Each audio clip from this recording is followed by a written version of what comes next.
I call this episode Motorcycling with Your Eyes Closed. Don't let this happen to you. Now, of course, we ride with our eyes open. What a silly thought that is. We motorcycle riders are hyper aware of everything going on around us. We make sure that the car we're approaching sees us. We watch out for wildlife crossing the road. We've got to be careful because we know that our health depends on it.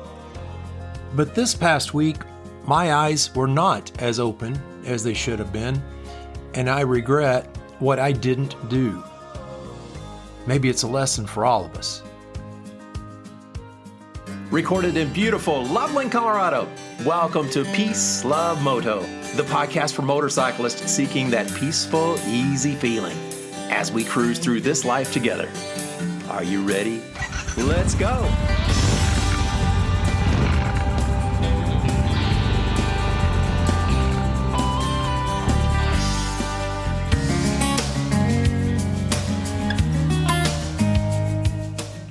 I'm a safe rider.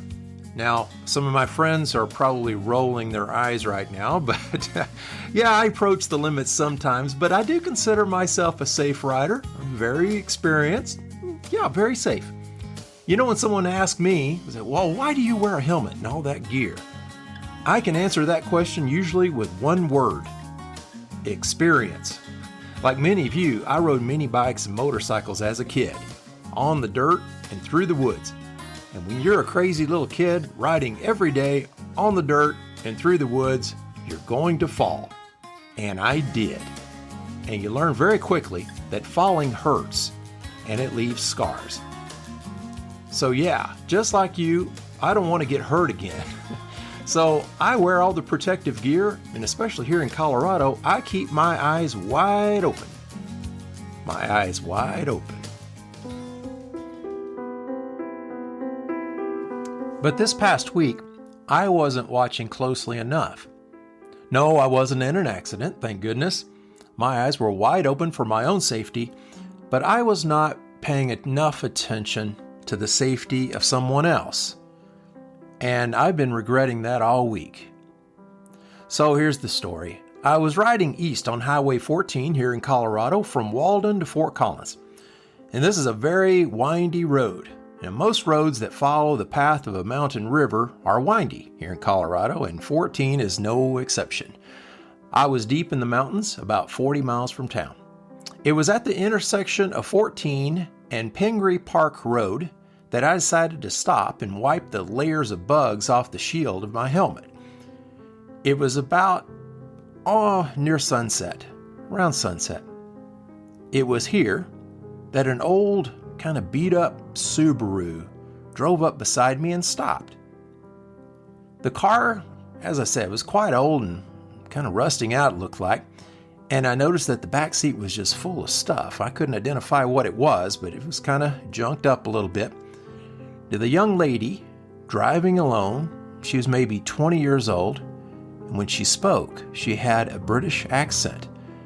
Now, in tourist towns like Estes Park or ski areas like Vail, we hear accents from all over the world, but not out here. So far from where visitors to the area would normally come, this was an odd accent to hear out here.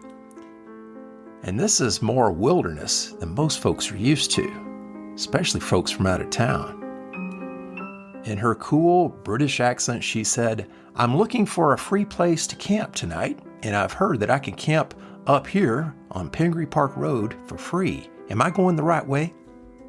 And I replied with the correct answer, which was, yes, it's right up that road. I knew, too, that some months ago, a family was badly injured.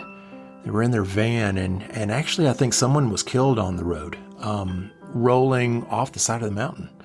So I also added, I said, be really careful on this road because it's a dirt road and there's no guardrails and some steep drop-offs.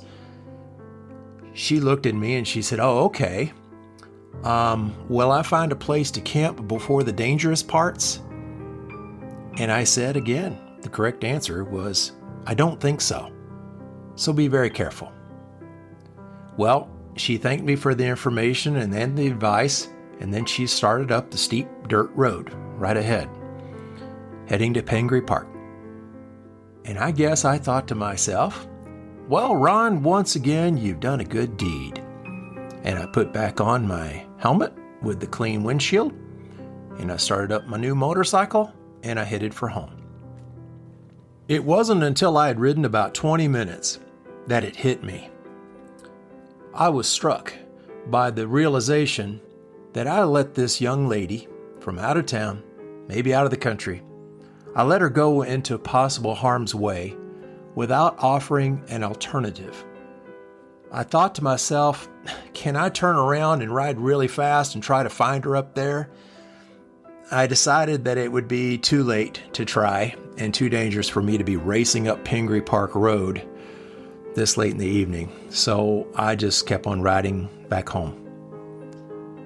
I rode back to my comfortable home where my loving wife was waiting, where my dog Sally would greet me by jumping all over me when I walked in the door, where I would have a really good meal and a comfortable bed and a guaranteed safe and happy night's rest.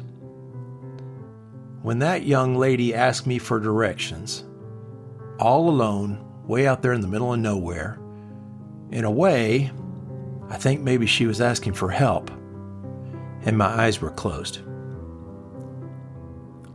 Although my eyes were wide open, I think I was blind to that fact. What could I have done? I could have so easily offered to pay for camping right down the road, really nearby. I could have asked her to follow me back down Highway 14, down the river just a short distance, where there was a beautiful, safe, public campground with clean, safe restrooms right on the river.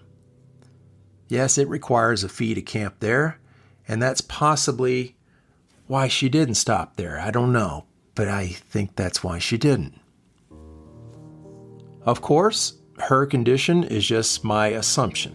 I know nothing about this young lady other than she had a British accent, which I picked up on really early on. She was driving a really beat up old Subaru, and I could see the worry in her eyes about the road that I had described as being dangerous. I would assume that she wouldn't be risking going up to Pingree Park if she had the money to spend, maybe $25 or so, to pay for a nice camping spot just down the road. I mentioned this little story to someone this past week who told me that, well, maybe this young lady just wanted to be alone and wanted to be out there and didn't want to be around anybody else and kind of wanted to rough it. Well, I wish I could convince myself of that possibility. Yeah, maybe. But I don't think so. And that kind of leaves me with a huge regret. I share this because we on motorcycles need to be approachable. We've talked about that before. I guess if I did anything right, I appeared approachable.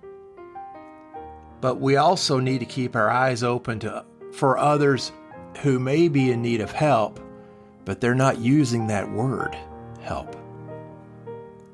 I believe that sometimes we on our motorcycles are put in situations for a reason. I mentioned on an earlier podcast how I was out riding and a truck driver on the side of the road flagged me down.